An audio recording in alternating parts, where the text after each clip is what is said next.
Hello and welcome to the Radio Edit, a podcast about the craft and process of documentary filmmaking. I'm Jesse Kepke, a documentary editor for the past 15 years, and today I'm joined by Nic Davis, a four-time Emmy-winning director, cinematographer, producer, whatever the project happens to need, and also happens to be from my home state of Montana. So, Nick, thanks so much for chatting today. Shout, man, what an intro. Shout out to Montana too. Amazing. Yeah, the little-known state that also still rocks. So. Awesome. 100%. All right. Well, yeah, I was wondering just to start out, how did you get into documenting? We were talking a little bit before we hit record, and it is kind of something you stumble into. Like, that's kind of how I stumbled into it. So, how did you find your way into this kind of genre? It's a really good question. Yeah, I think it's sort of, I don't know, I guess it's like the series of events of our lives, right? Where Mhm. we're sort of always like everything's always shifting, everything's always changing. This is becoming sort of an esoteric answer, I guess. But it's true. I guess I've always been obsessed with really to like film and music and media. Like ever since I was a kid, I was walking home from school and I was like making up songs. And so I've always loved music. I've always had this deep passion for music from my dad. And then I've also always loved like film and movies and TV. And so I really got started.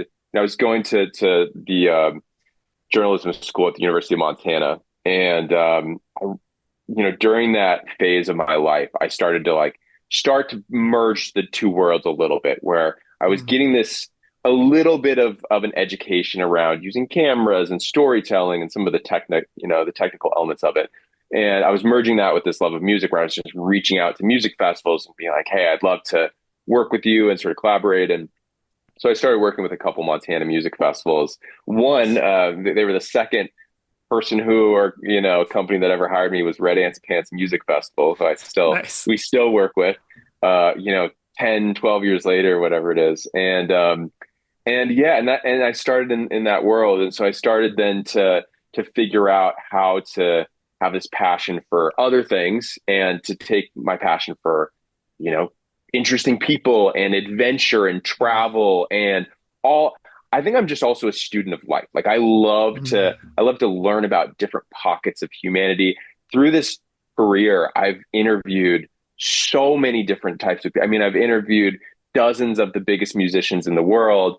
I filmed with them on stage. I've filmed with Post Malone and whoever else Mm. like Coachella and Stagecoach and all over. And then I've also worked with some of the highest level CEOs in the world, for brand projects for major companies. And I've also on the other end told stories of just everyday people Yeah. and people who maybe don't get like the normal whatever like glitz and glamour treatment, but that have really powerful stories.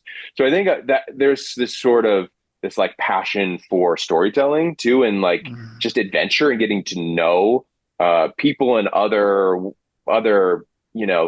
whatever like companies and brands and other like parts of the world. And then yeah, this was like that meshing with this love of film, meshing with trying to Mm. sort of mix it all together. So yeah, I Yeah. started with the music festivals and then created my own company. I started making a documentary while I was in school, actually. My Nice. first my first sort of long form doc project that I was directing. And that led to the creation of my company. And I was like, I'll just whatever name this whatever. I won't be. I probably won't have this more than a couple years. And 14 years later, we've Right. still got the company. So yeah, you never That's know. that's awesome, man. I'm the same way with documentary. It's like you get every person, everything in the world is like a door into a whole other universe. And once you spend a little time there and get to step through that door and you discover, you know, that universe within every little tiny corner or person off the beaten path. And it's just a fascinating genre.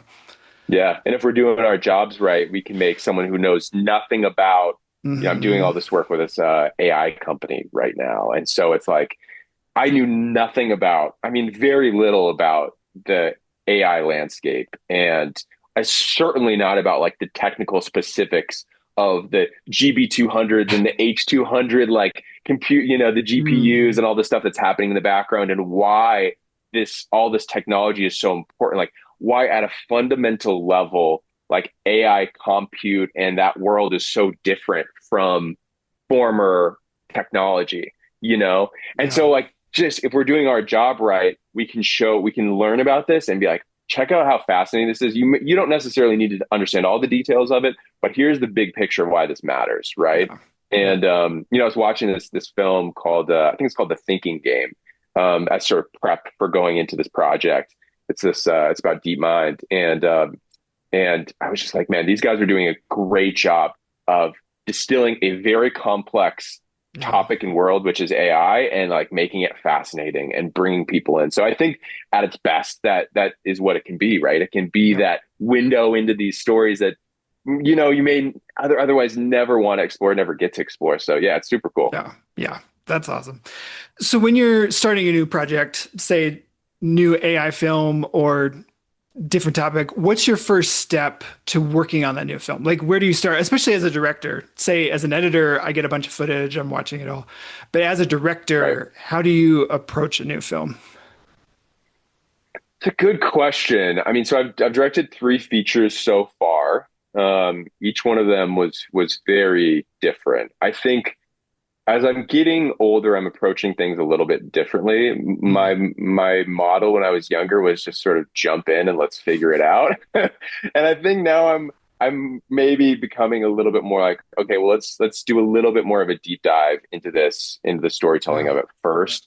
And it's sort of like a chicken and the egg thing, right? Where either model works. Like the previous model that I had was a lot of like, let's just get out there and let's film and let's start to figure out what that story is, right? Mhm. Through the process of capturing interviews, sitting down with people, and starting to sculpt it a little bit.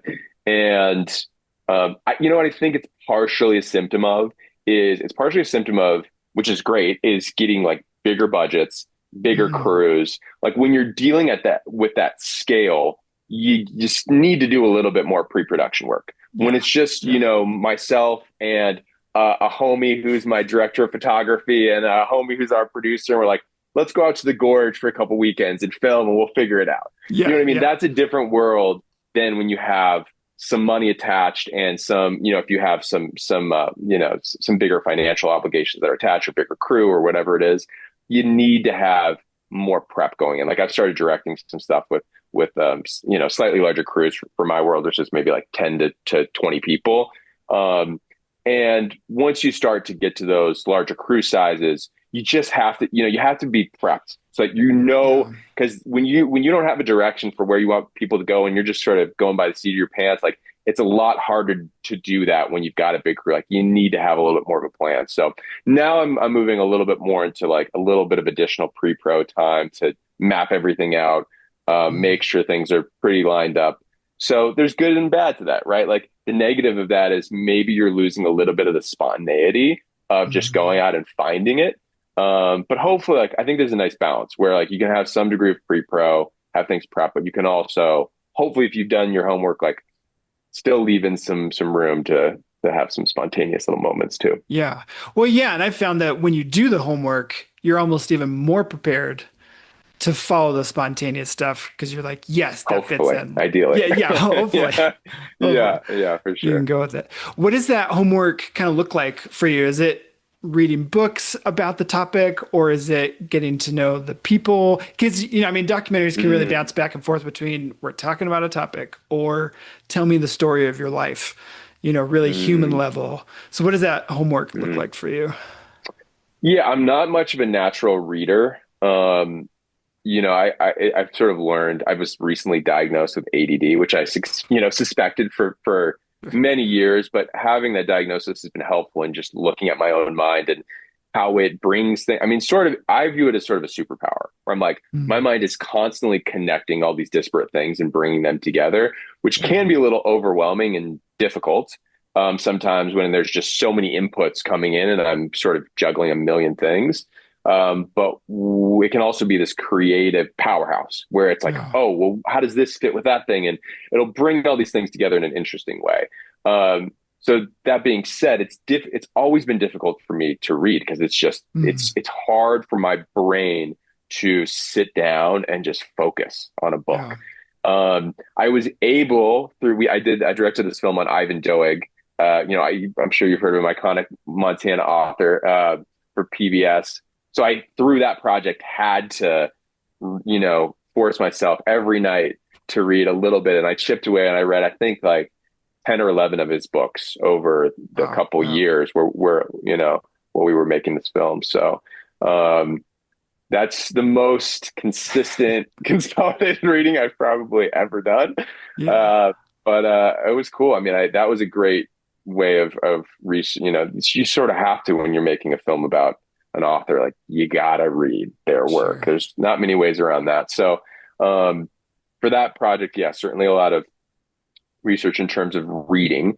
For the Gorge film, a lot of it was experiential. It was like we Mm. wanted to be there. We want partially why we wanted to make that film was like we all love music. We're excited. No one's told this story. Like, let's go out, let's experience it, let's do some interviews.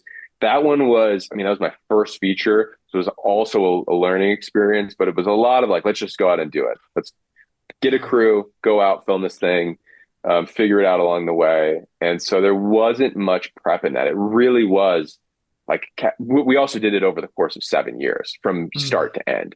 So it Wow. was a Yeah. long process of filming events over the summer, and then we'd sort of sit with it. And then we finally got the push. We're like, well, we think we've got it. Um, then that my brain went into that mode of pulling together all the things we'd shot over the years and put it together. And in like one of a flow state I still remember to this day. I just wrote the treatment for Enormous in like Wow. 2 or 3 hours. I just sort of then just funneled all that and just went into the zone and then wrote the whole thing based on exactly what we had. And that is pretty close to the film as it Wow. stands. So yeah, so that one was very experiential. So they're all different, Yeah. like 21 Miles, my film on was another feature I did that was on traffic violence Mm. and the dangers of the Pacific Coast Highway going through Malibu.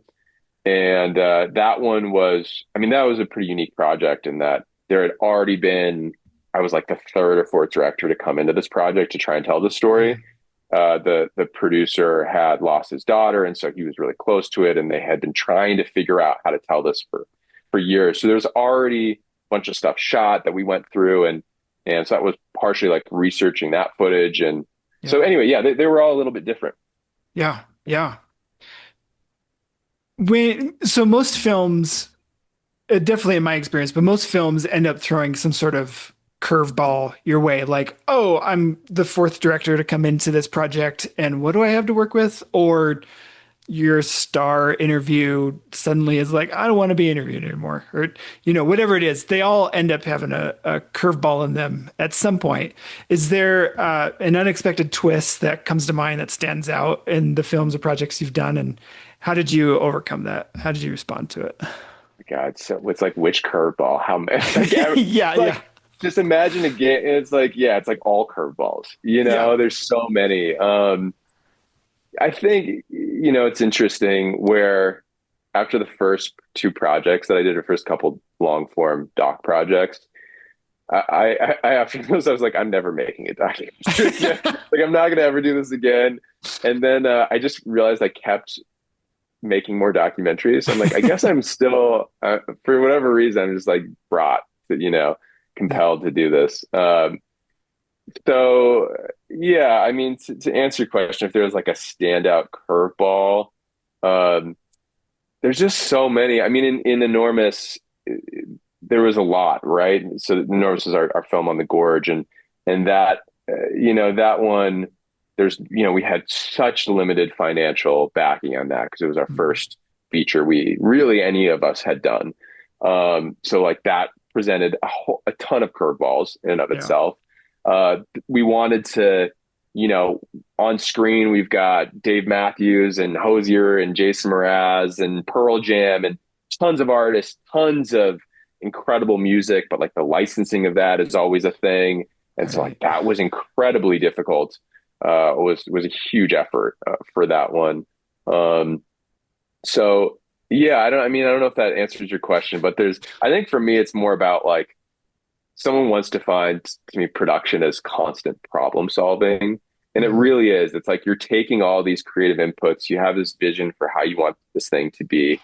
mhm. And I mean, sometimes the hardest shoots, like the most difficult shoots, turn out beautifully. Like I did this project for Squarespace, and it was a really difficult project. I think there was, they've got really high level creatives on their team, a very specific set of brand guidelines and look and feel to their brand. They're so design driven, and so we were doing this big 30-minute long brand film essentially for them. Wow.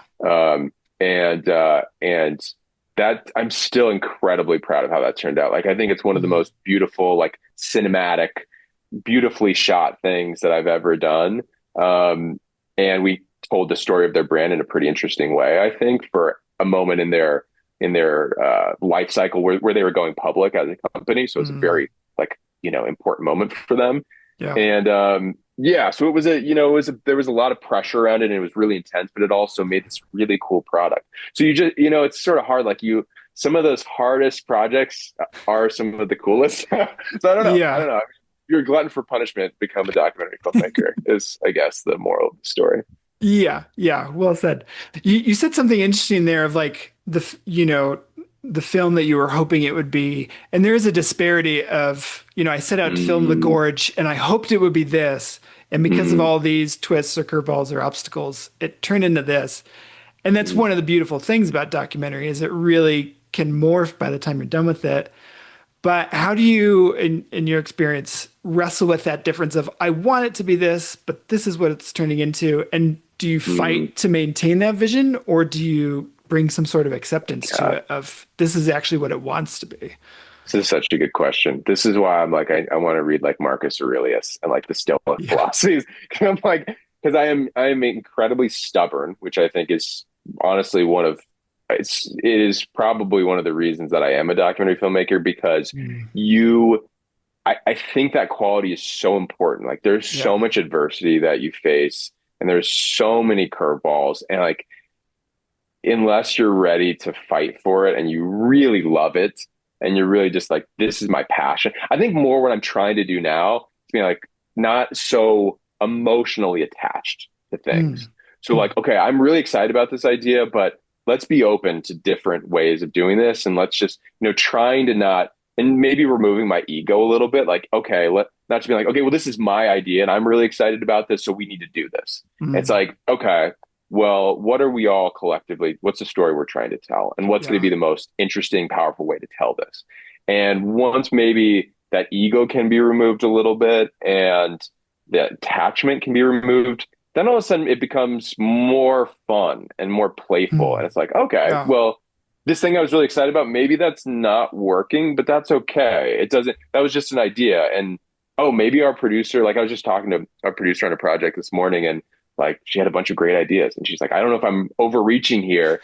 And I'm like, overreach. Like those ideas are awesome. And then she gave me a bad idea, and I was like, that idea, maybe not do that one. So it's sort Yeah. of being open to different stuff and seeing if it fits, and trying to not be too attached, I guess, which is probably like maybe some like therapy and meditation involved there Yeah. too. Yeah. But yeah, it's yeah, I think that's a great question. It's always a balance, right? Like trying to figure that out. Yeah. Yeah. Yeah. And knowing like when do you fight for something and when do you Totally. let it go and shift? Yeah. Which I'm sure Yeah. each film that we do, we're relearning that. We're learning new ways of doing it and it's an ongoing process. Yeah. Yeah. For the films that you've worked on, because there can be the topics and it's a lot of dry information and exposition. And then there's, we want people when they watch our films to be emotionally connected and engaged with it. How do you do that through your directing when you're working on a project? Mm, wow. You have some great questions, man. Oh, I thanks. didn't. I appreciate you sending them to me in advance. I usually try to not read them because I'm like, I just want to come fresh. So I actually didn't even read any, which Sure. is which Well, I like. So that's that cool. they're hitting me for the first time. Nice. Um. Sorry. Rephrase the question for me one more time. So, how do you create an emotional connection with the audience in a Mm, film, like through your directing? Because we could give them mm, information all day long, or The Gorge, right. started concerts in whatever year. Yeah, Ultimately, what impacts people is having some sort of emotional connection. And so 100%.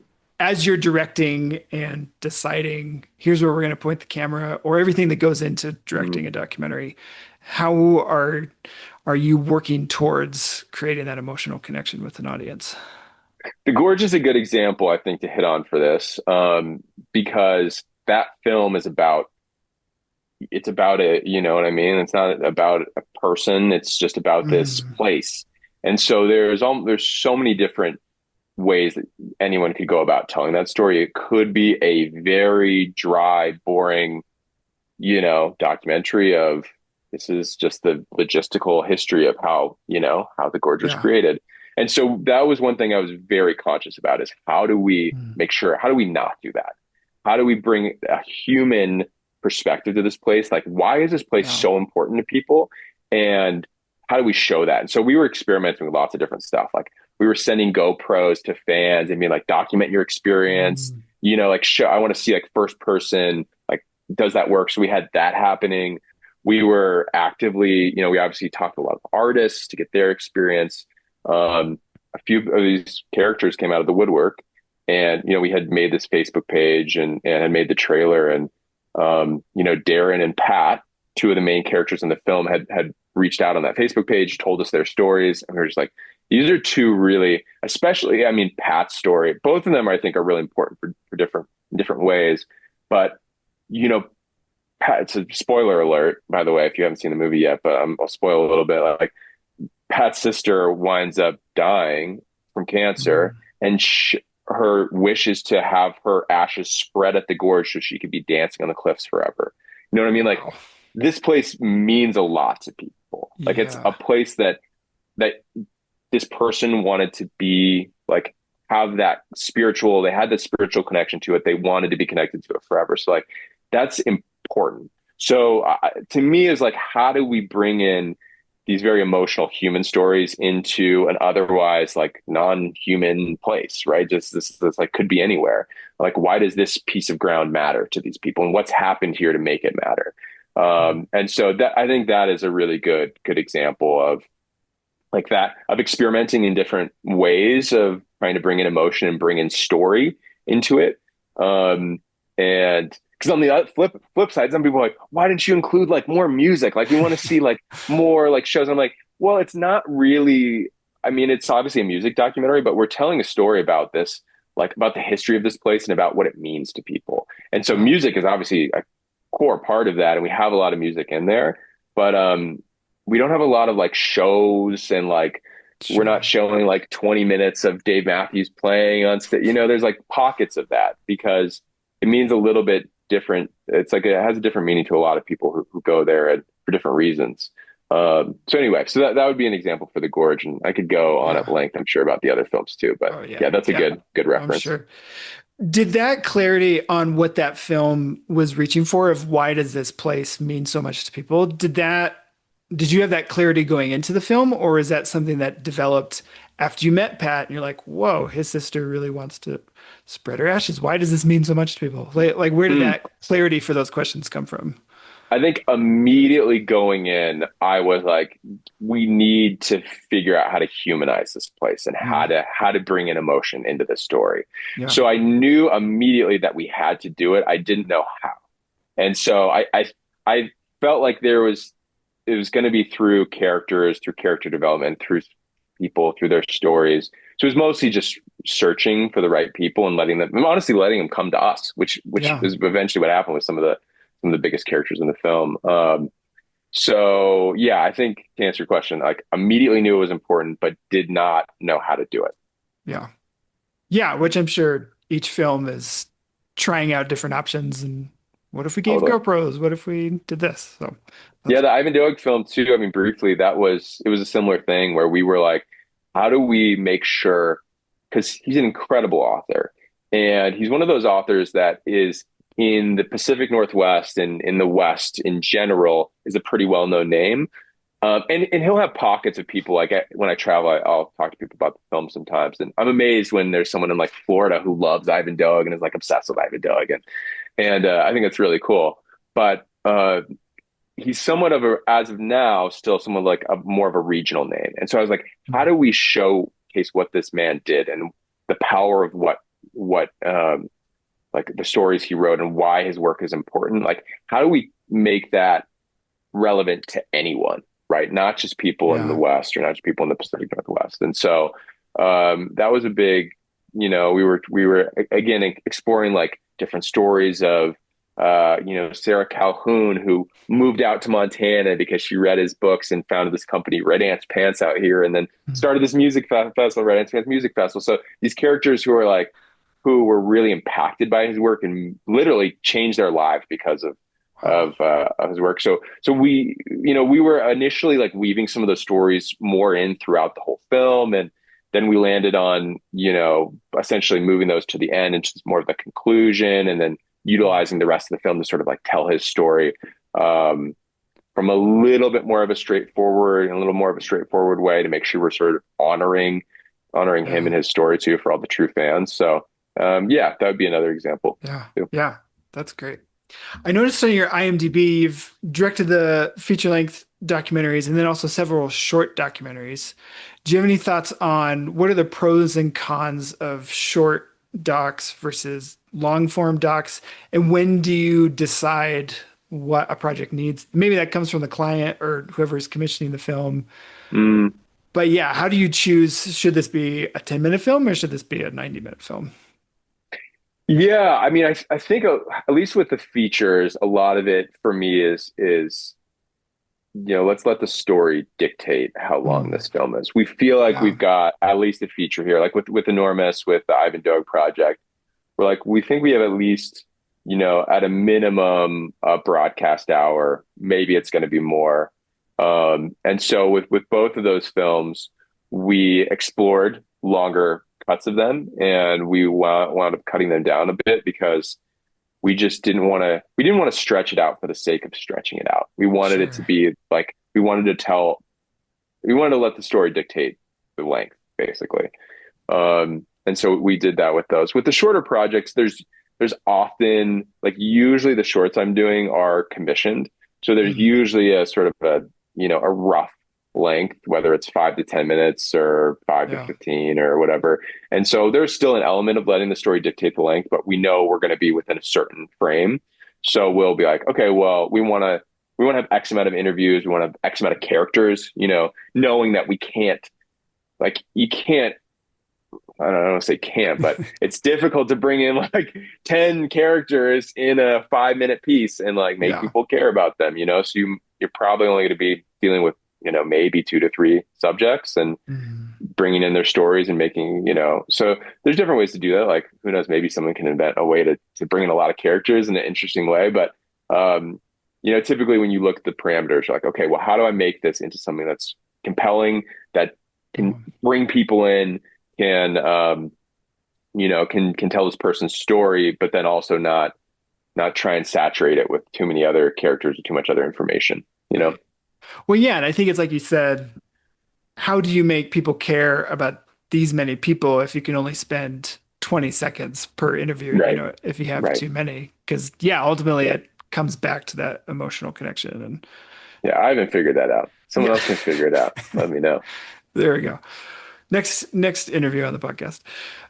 So for uh, kind of wrapping up here, for the documentary genre, I feel like it's gone through different waves and it was this niche thing. And then I don't know if Netflix, really kind of opened up the doors, but it became really mainstream. And there's like Mm, docu-series all over the place, true crime.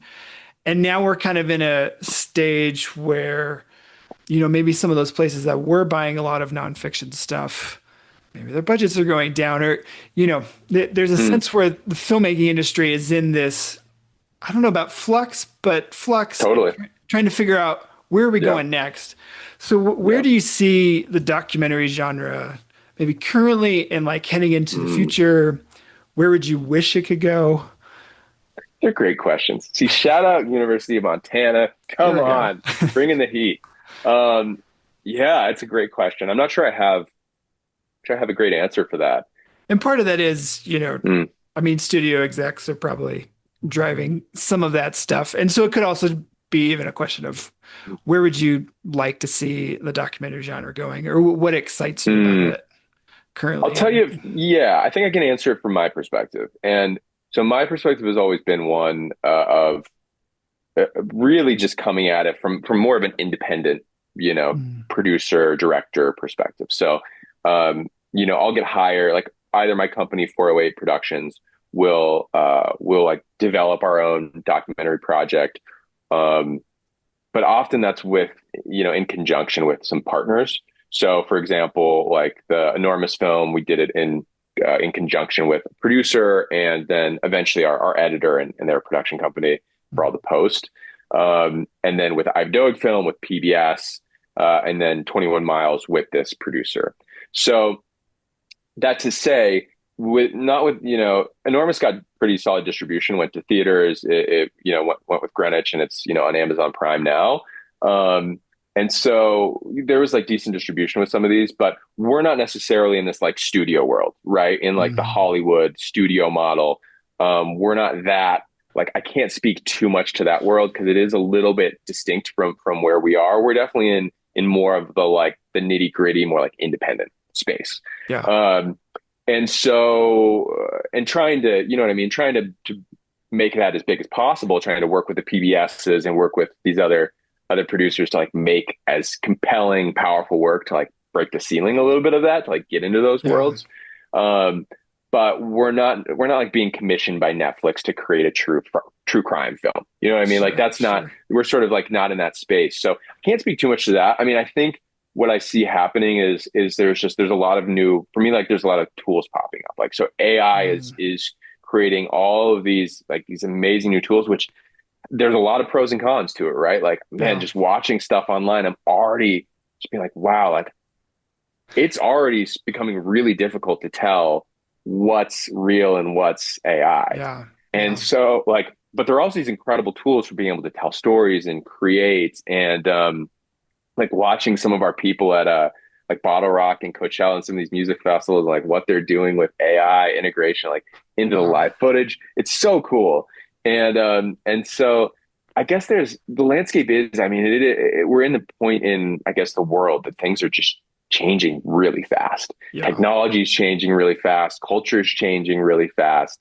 And, we're still just humans, right? We're trying to like understand what's going on. And I'm sure the people at Netflix are, there's people who are like, oh yeah, we know what's going on. I'm like, well, maybe you do, but like we're all trying to figure it out.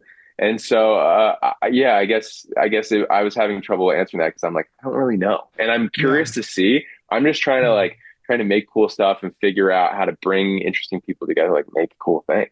yeah, And I'm not sure what's necessarily next. I do think I'm getting more interested in trying to figure out how we leverage AI in a thoughtful way. And, uh, and I'm also, I feel like I'm an artist at heart too. Like I love music. mm, I love to create. And so I'm like, personally, this isn't answering your question, but I love to make music. So I'm like thinking more thoughtfully about, like how do I bring in like making more music in my life and, bringing in the yeah, artistry and we'll see where the industry goes. I try and from a production company perspective, keep our hands in a lot of different areas. So we're not like just in one segment of like the media landscape. Like we're doing corporate stuff, we're doing music stuff, we're doing doc stuff, doing event stuff. So we do a lot of different things, and we're a pretty scrappy team. So I think that has enabled us to survive. yeah, Knock on wood, for having a 14-year-old production company is. I think I'm pretty proud of that. Now, seeing yeah, some amazing production companies come and go, I'm pretty proud that we've been able to stick around and like make a lot of cool stuff over a decade yeah, plus. So, you know, yeah. just That's trying to keep awesome. up with the times, you Yeah, know, make some fun stuff, bring in some good people, and yeah, that's the MO for yeah. sure. That's well said. Love it, man. Well, Nick, thanks so much. What's up next for you, and how can people see your films, see your work? Well, I finally got for the last year or so, I've been hunting, was looking for like the perfect documentary project to dive into. I've been looking for something that's a little bit more maybe music focused again, to do another music doc, and so maybe looking at like doing an artist focused one. And I think now we've landed on we're working on this project that I we're developing around Joseph Campbell, Power of Myth, and Mm, storytelling through music, and some of the musicians nice. who have been inspired by him. So that's currently underway. So That's if cool. there's any interest out there to be involved in that at all, reach out. I'm always, it's funny, like some people are all like, oh, all worried about NDAs and stuff for the project. I'm like, it is so hard to make a documentary. If you want to be involved and you're interested, like, come on, collaborate with us and let's make something. But that's a big one that's currently in development. And yeah, I'm directing a bunch of other music stuff and a variety of other like commercial and corporate things too. So yeah, Awesome. 408 Productions is our production company. Um, and I'm just at directed by Nic in on socials. Awesome. So come say hi. Awesome. All right. Well, thank you, Nick. These answers are fantastic. I feel like I'm going to add some of this stuff to my own process. So thank you so much. And thank you Amazing. to everyone for listening, and we'll catch you on the next episode. Cool. Thanks, Jesse.